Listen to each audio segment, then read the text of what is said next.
Hi there. Lately, I've been so keenly aware of how nice it is to be able to go through life without a lot of extra thinking and evaluating and assessing on top of whatever is happening in the moment. And wondering how I can share that and how I can talk about that in a way that might make sense. And I remembered this story. Some 35 years ago, I went sailing, and sailing scared me. I don't know how to sail. I mean, I know the general principles, but I don't know anything about the mechanics. And I got a teensy-weensy control problem being out on a boat with people, and at the time we were partying, and I don't know how to run it, and I don't know how to assess how it's going. I was really uncomfortable. In fact, I was so uncomfortable that for 3 hours, I gripped the bench on the sailboat with my buns. I gripped so hard, as if I was managing the boat with my butt. I gripped so hard that I could hardly walk for 3 days. It was not pretty. And obviously, it was utterly ineffective, right? The pressure of my butt on that seat had zero impact on my ability to actually stay in the boat when it was tipped over. It had no impact on the wind. It had no impact on the movement of the sails.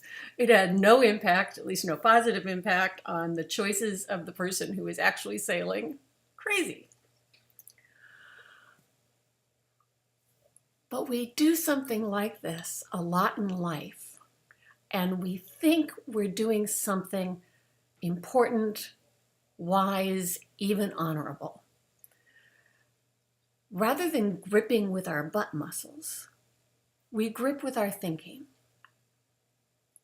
We have our experience of life that's unfolding moment to moment, and then we have all of our assessments and judgments and evaluations about how we're doing.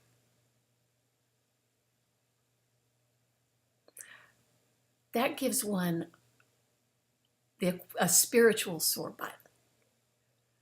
And it's not necessary.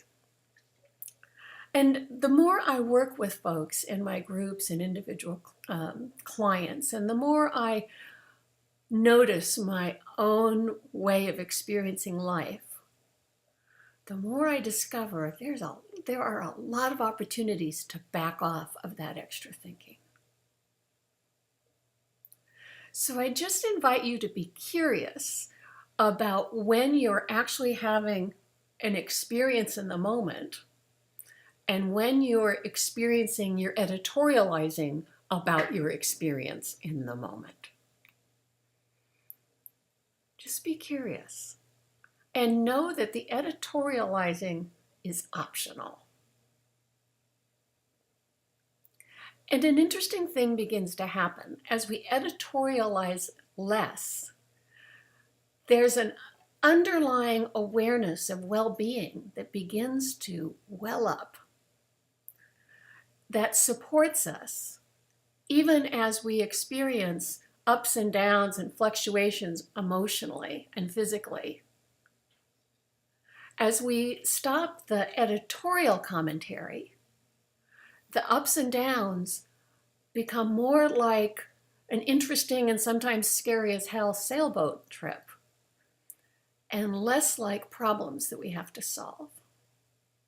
So play with that and let me know how it lands with you. Take care.